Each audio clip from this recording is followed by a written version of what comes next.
प्यारे मित्रों और मेरे हम सफर साथियों,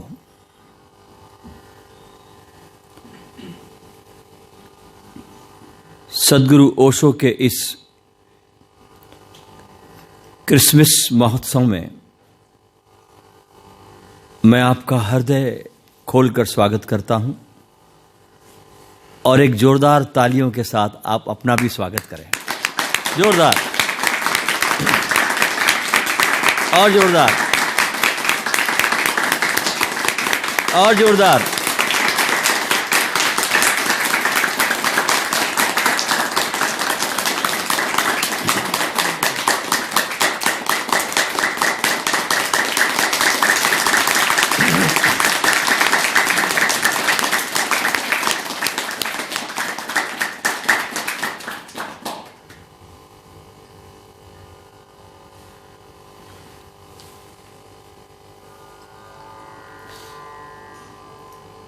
कुछ बातें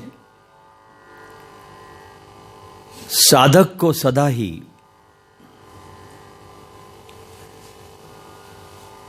गलत सत्संग से सदा दूर रहना चाहिए। उससे सदा ही संतों और सद्गुरुओं के सानिध्य में रहना चाहिए, जिससे कि उनके जीवन में सबसे पहले वैराग्य का उदय हो। क्योंकि जब तक हम राग में बंधे हैं, जहां जहां हमारे जाल है रागों के, जब तक हम राग में हैं तब तक भीतर प्रवेश होता ही नहीं। हम सिर्फ भीतर प्रवेश के सपने देखने लगते हैं, लेकिन वास्तव में भीतर प्रवेश होता नहीं। संतों के सद्गुरुओं के सानिध्य में वैराग्य आता है, कामनाएं जल के राख होती है, मन शुद्ध होता है, और जब मन शुद्ध होता है उस शुद्ध हुए मन में सत्य प्रकट होता है। रामकृष्ण के एक प्रमुख शिष्य ने,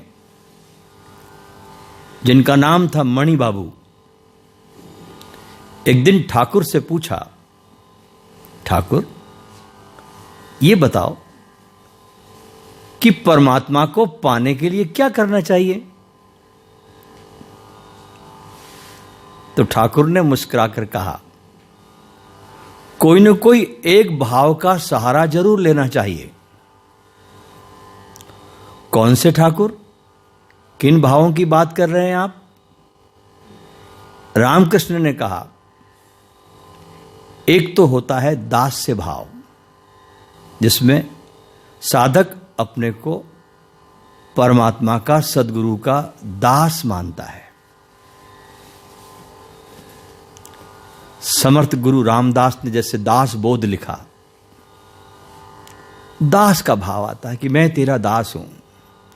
रैदास जैसे गाते हैं, प्रभु जी तुम स्वामी हम दासा। पहला तो दास भाव। दूसरा उन्होंने कहा सखा भाव। या तो तुम्हारे अंदर सखा भाव हो, जैसे अर्जुन और कृष्ण में था, सुदामा और कृष्ण में था, ये प्रेम का सखा भाव। तीसरा उन्होंने कहा ठाकुर ने वात्सल्य भाव, जैसे कोई चैतन्य महाप्रभु अपने वात्सल्य में डूबकर हरिबोल हरिबोल कहते थे। जो भाव यशोदा का कृष्ण के लिए था, वात्सल्य का, ऐसा भाव।